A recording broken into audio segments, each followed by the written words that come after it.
Assalamualaikum. Halo semuanya.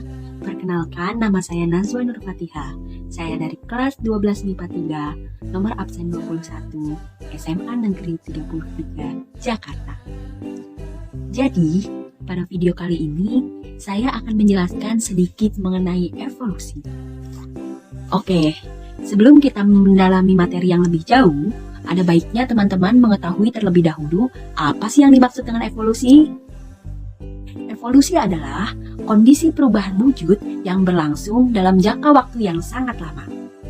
Bisa dalam periode bertahun-tahun, bahkan sampai dengan ratusan tahun. Nah, jadi materi apa sih yang akan kita bahas dalam video kali ini? Untuk lebih jelasnya, teman-teman bisa melihat peta konsep yang ada pada video. Seperti ini. Yang pertama, mengenai pencetus teori evolusi. Jadi, ada 3 tokoh yang mencetuskan teori evolusi.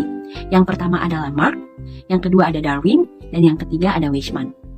Lamarck mencetuskan teori yang bernama dengan adaptasi terhadap lingkungan. Sedangkan Darwin menamakan teorinya yakni seleksi alam.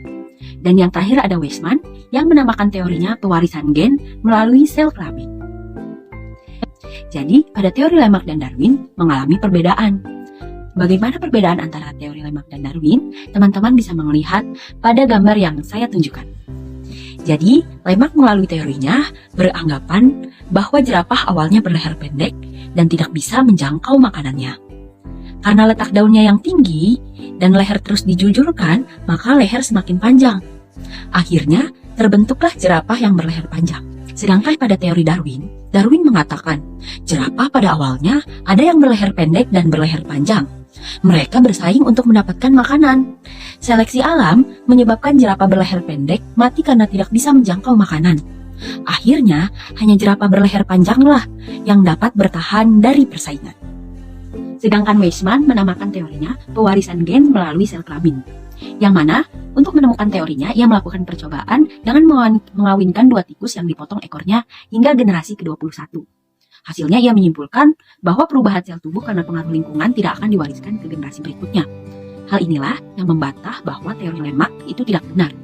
Yang kedua, ia juga menyimpulkan bahwa evolusi adalah masalah pewarisan gen-gen melalui sel kelamin. Atau evolusi adalah gejala seleksi alam terhadap faktor-faktor genetika. Selanjutnya adalah kita beralih ke faktor yang mempengaruhi evolusi. Pada kenyataannya, tidak ada perkawinan yang benar-benar seperti burung merak betina lebih memilih merak jantan dengan bulu ekor yang besar dan juga indah. Selanjutnya adalah migrasi. Migrasi menjadi faktor yang menentukan evolusi, yang dimana individu yang meninggalkan populasi akan membawa alel keluar. Sebaliknya, individu yang masuk ke dalam populasi akan menghasilkan alel baru. Contohnya bisa teman-teman lihat pada gambar ini, yakni ada burung-burung yang sedang bermigrasi. Ya, selanjutnya adalah hanyutan genetik. Jadi, jika ada sebagian anggota populasi yang terpisah dari populasi besar, atau populasi yang kawin hanya antar sesama mereka, maka frekuensi alel akan berubah.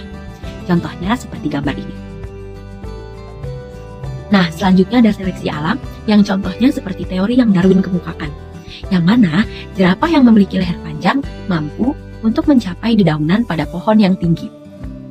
Nah, yang terakhir ada rekombinasi gen dan juga seleksi, yang mana pada bagian ini merupakan bagian yang terpenting dalam evolusi. Rekombinasi gen dapat berlangsung melalui perkawinan, sehingga reproduksi seksual menjadi faktor yang paling penting dalam sebuah evolusi. Demikian video saya kali ini, semoga bermanfaat bagi kita semua. Kurang dan lebihnya saya mohon maaf. Wassalamualaikum warahmatullahi wabarakatuh.